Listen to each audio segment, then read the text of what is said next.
Hello, Commander Albie here again. Apologies for the end to the last video. The phone started ringing, as you could probably hear, and it was a call I needed to take. Right, getting back into it, there are a couple of things I missed out from the last video. Mainly on the optional internals, I hadn't actually equipped a planetary vehicle hangar, which is something you need obviously if you want to drive around on any of the planets. I've gone for a 2G one here.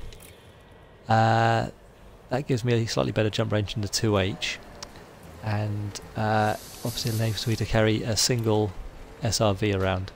I could go for like a higher class one and actually have multiple SRVs, but I'm fairly careful and I don't generally have too many problems with them blowing up.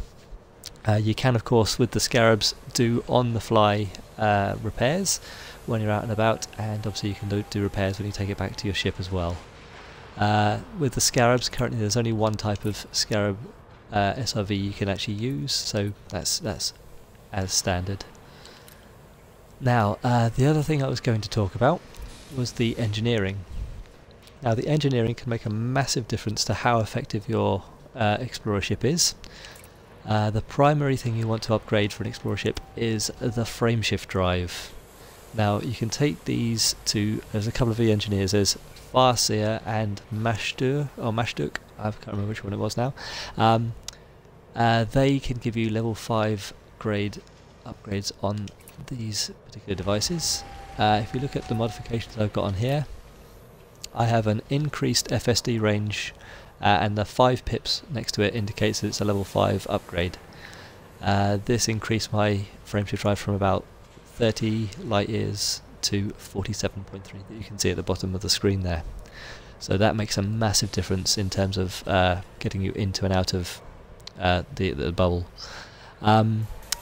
Jump range is obviously one way to actually shorten your journey if you want to get out somewhere very quickly. But also if you're heading out to the outer reaches, as in the very edges of the galaxy, the stars get a lot thinner, either on the edges or actually if you go a long way up or a long way down on the plane, on the galactic plane there. The stars tend to thin out, so obviously there's much bigger gaps between the stars, which means obviously a higher jump range becomes essential to actually negotiate these areas. The other thing I've got engineered on here currently is my power plant. There are many other items you can actually upgrade as well to actually increase either your jump range by decreasing mass. You can also increase the shield. You can have a lower class shield and increase the potency of it to actually make it a stronger shield.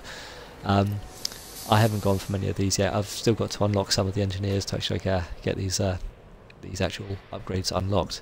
But yeah, I've gone for a grade 1 low emissions power plant on this one so far.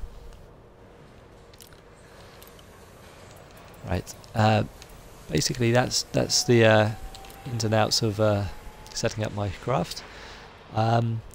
So yes, I'll be heading out on my next video and giving you some details of some of the exploration techniques that you can use, depending on whether you want to do lots of detailed scanning or whether you're just out there to travel as far as you can in a shorter space of time as you can.